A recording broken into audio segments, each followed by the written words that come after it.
कहते हैं ये मसनूआत की कीमतों में इजाफा हुआ और उसके बाद खैबर पख्तूनख्वा में जिस तरह का रिलीफ दिया गया है, उसके बाद मरकज़ में या पंजाब में जहाँ जहाँ PMLN की हुकूमत है वहाँ किस तरह का रिलीफ दिया जा रहा है। हुज़ैफ़ा साहब साथ ही मौजूद है। हुज़ैफ़ा साहब, सुहेल आफरीदी साहब कह रहे हैं कि 12 अरब का जहाज़ जो है वो ख़रीदा जा सकता है, लेकिन सब्सिडी नहीं दे सकते आप लोग आवाम को। जी बहुत शुक्रिया जी। पहली बात तो यह है कि हर मामले में जो है वो सियासत करना ये नामुनासिब चीज़ होती है। मैं आपकी स्क्रीन पे बैठ के कोई 55 रुपए जो कीमतें बढ़ी हैं उसका दिफा नहीं करूंगा और बीइंग पॉलिटिशियन बनता भी नहीं है, लेकिन अगर आप मुझसे बीइंग इकोनॉमिस्ट पूछेंगे या हुकूमत के अहदेदार होने के नाते तो मेरा ये काम जरूर है कि मुझे फैक्ट्स आपके सामने रखूं कि कीमतें बढ़ी क्यों।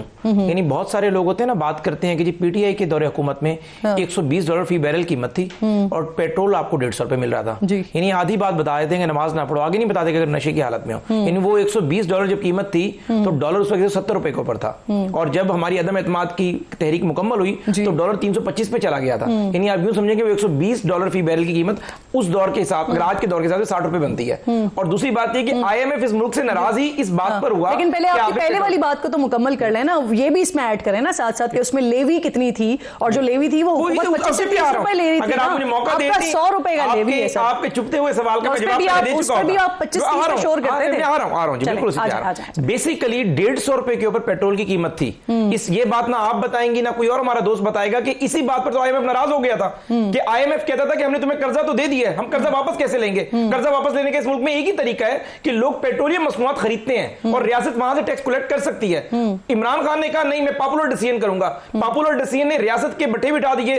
पूरी दुनिया हमसे नाराज हो गई कि IMF जो मालियाती इदारा है जो लोन में डील करता है, अगर हम उसे डॉज कर सकते हैं बाकी तो कोई मुल्क रह नहीं जाता। इवन के हमारे ब्रादर मुल्क नाराज हुए। यानी बेसिकली ये वो कॉज थी। अगर उस वक्त 150 वो कीमत ना रोकता, 180 रुपए पे लेकर जाता और IMF का हमारा पैकेज बहाल रहता। हमने लेवी खुद तो नहीं लगाई, हमारे ऊपर IMF ने हमारी गर्दन पे अंगूठा रखकर हमें कहा कि लेवी आप लगाएं ताकि हम IMF को उसका लोन वापस कर सकें। हमारे लिए बड़ा आसान फैसला होता, हम भी वही वाला काम करना। चले अगर उस वक्त IMF का ये प्रेशर था और अगर वो गलत कर रहे थे तो उस वक्त लेवी हुकूमत बहुत कम ले रही थी, लेकिन आप लोग उस पर बहुत तनकीद किया करते थे। देखिए ये जरूर हो सकता है, इट माइट बी पॉसिबल कि उस वक्त हम सियासी नैरेटिव बनाने के लिए कोई ऐसी बात कर रहे हो और उस वक्त की हुकूमत अगर नहीं, इट माइट बी पॉसिबल। इंसान को भी गलती का इदराक होना चाहिए। अगर उस वक्त की हुकूमत कीमतें बढ़ाती और रियासत पे वो बोझ ना आता जिसके बाद हमने 4-5 महीने जिस तरीके से IMF को मनाया, और आज अगर एक आम आदमी 100 रुपए पर लेवी बर्दाश्त कर रहा है, ये बानी तहरीक इंसाफ के उस फैसले की वजह से बर्दाश्त कर रहा है जिसने 8 महीने 150 रुपए पेट्रोल रोके रखा। अगर ये काम ना होता, थोड़ा थोड़ा यानी IMF को हम पैसे देते रहते,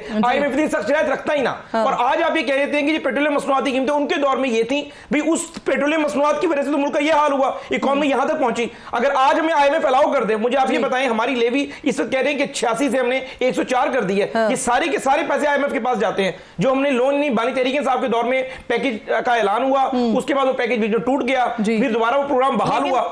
जी प्लीज। लेकिन अभी जो पैसे बढ़ाए जा रहे हैं वो तो ये हमें बताया जा रहा है कि क्योंकि महंगा पेट्रोल आगे से खरीद रहे हैं तो इसके लिए किया जा रहा है। और अभी आप ये कह रहे हैं कि जितना भी 104 रुपए जो हो गया है अब लेवी के मद में, ये सारा IMF के पास जाता है। सारे पैसे जाहिर हमने लोन वापस करना है ना। हम जो टैक्स कलेक्शन आपकी तनख्वाह के ऊपर अगर हमने बोझ डाला है, आपकी तनख्वाह पहले लेट से आपकी 5 लाख तनख्वाह थी और 1 लाख टैक्स जा रहा था, अब 2 लाख टैक्स जा रहा है। हमने बेसिकली टैक्स नेट को जो बढ़ाया है, जो टारगेट हमें IMF ने दिया उसको अचीव करने के लिए बढ़ाया है, कोई हमारी अपनी जेब में तो पैसा नहीं जा रहा। और दूसरी बात जो आप फरमा रही हैं कि बेसिकली ये जो कीमतें बढ़ी हैं इसके अंदर एक सर्टेन लिमिट जो है वो अगर 36-37 रुपए आलमी मार्केट में कीमत बढ़ी, आज बकायदा कई जर्नलिस्टों ने इस पर ट्वीट किया, मैं एग्री करता हूं, लेकिन 15-16 रुपए वो कह रहे लेवी बढ़ाई है। तो भाई लेवी इसलिए बढ़ाई है कि IMF के टारगेट को हमने अचीव करना है। अगर ये कीमतें जिस तरह आलमी मार्केट में हमने तो कीमत बढ़ाई है 55 रुपए।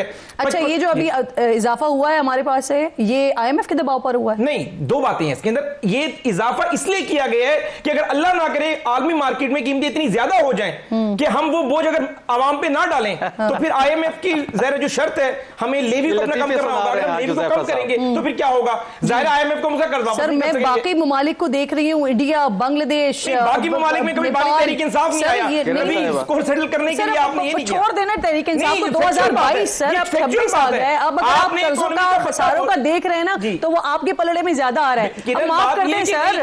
नहीं किरण, ये फैक्चुअल बात है। बेसिकली आज भी हम उसी IMF प्रोग्राम में हैं जिसका आगाज बानी तहरीक इंसाफ ने किया, उस प्रोग्राम को डॉज किया, वो प्रोग्राम बीच में टूट गया, उस प्रोग्राम के बाद IMF नाराज होकर चला गया, हो गया। इसहाक डार साहब आए, उन्होंने वो खत्म करवाया, फिर मिफ्ता इस्माइल साहब आए, फिर उसके बाद फिर दोबारा अब फिर आप लोग गए प्रोग्राम में। भाई वो तो रिज्यूम किया उस प्रोग्राम को, अगर रिज्यूम ना करते हमारे पास सैंक्शंस लग जाती, अगर प्रोग्राम रिज्यूम ना करते दुनिया का कोई मुल्क अभी लोन देने को तैयार ना होता। इन्होंने तो मजाक में पॉपुलर डिसीजन, अब ये बात कर रहे हैं ना 22 रुपए की, 2200 रुपए की, नहीं ये भी सर इसहाक डार साहब की वजह से जो प्रोग्राम खत्म किया था उसको कैसे डिफेंड करेंगे आप, वो भी PTI के खाते में? नहीं, अभी 2023 में जो हमने खत्म किया जी वो जो कह रहे थे कि IMF की परवाह ही नहीं है कोई उनको।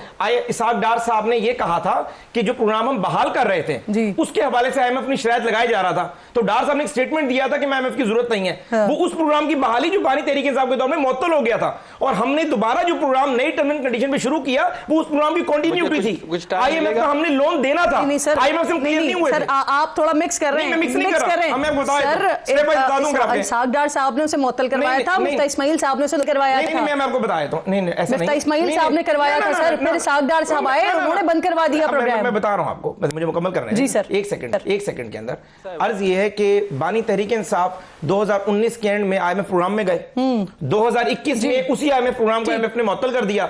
2022 में PDM की हुकूमत आई, PDM ने इंतहाई सख्त टर्म एंड कंडीशन के ऊपर मिफ्ता इस्माइल साहब ने उस प्रोग्राम को कंटिन्यू किया, और IMF फिर भी राजी नहीं हो रहा था। फिर डार साहब आए। अगर माजी में रहेंगे ना सर, तो ये अभी मौजूदा जो सूरत हाल है जहां पर हम देख रहे हैं कि पाकिस्तान जो है वो सबसे ज्यादा एहतियाती तदबीर करके बैठा हुआ है, बाकी ममालिक मुझे लो नजर आ रहे हैं। शफी साहब मुझे ये फरमाइए सर, KP हुकूमत पर इस वक्त तनकीद भी हो रही है कि वहां रमजान रिलीफ पैकेज का ऐलान नहीं हुआ है।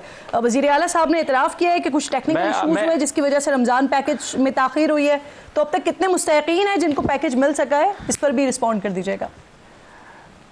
ये देखिए, हर चीज़ पे नून लीग सियासत करती है, फिर ये कहते हैं कि जी हम सियासत नहीं करते।